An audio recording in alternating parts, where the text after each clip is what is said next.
The tariffs ordered by Trump's United States are frightening the markets and are also leaving many uncertainties in the industrial sector. To understand what the outlook will be in the near future, our cameras went to interview the new general manager of Confindustria Toscana Nord, Lucca. Which sectors are most affected by the tariffs in our territory and what repercussions will there be? An agreement is certainly better than no agreement at a time when, even compared to the forecasts of the previous days, this hypothesis of 15% was talking about even higher figures.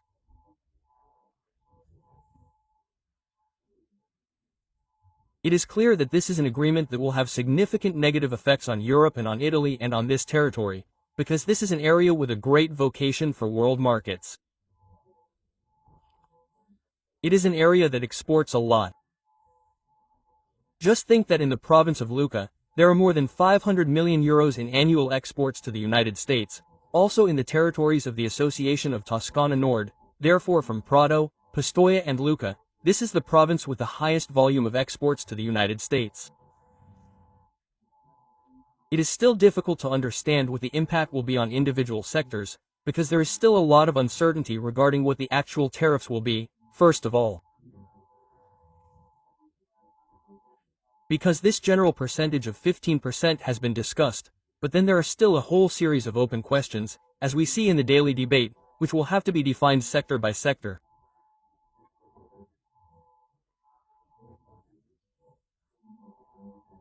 For example, regarding how this 15% will interface with existing data, how it will impact sectors that are currently exempt from tariffs or those that have higher tariffs.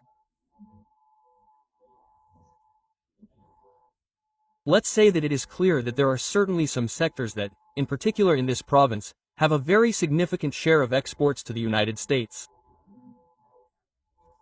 I am thinking first of all of paper machinery, paper itself, certainly food, and mechanics in general.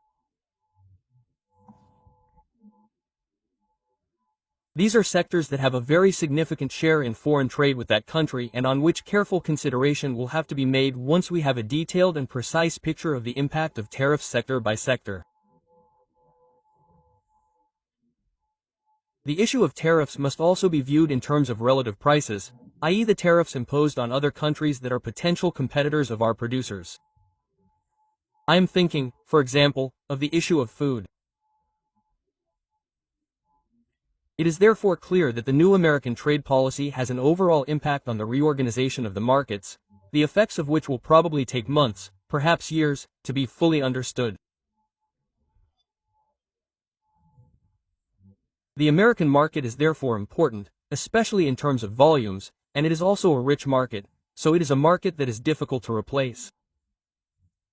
Since the beginning of the year, the dollar has lost more than 13% against the euro. Some forecasts indicate that this trend is still ongoing and has not ended, and therefore it is clear that in addition to the effect of tariffs we must also add that of exchange rates. Not only industry, but the country in general, also through trade agreements, in this case the European Union, will also try to open up new trade opportunities. The agreement with Mercosur, therefore with the entire Latin American area, has been under discussion for some time. There are certainly great opportunities for growth in our exports in other areas of the world. I'm thinking of India, I'm thinking of other parts of Asia. So, let's say, at this moment, I believe that, in addition to fully understanding the impact of data on the American market, we will need to try to work hard to open up new market opportunities and then try to work on everything that can be done at a national and European level, to make life easier for businesses.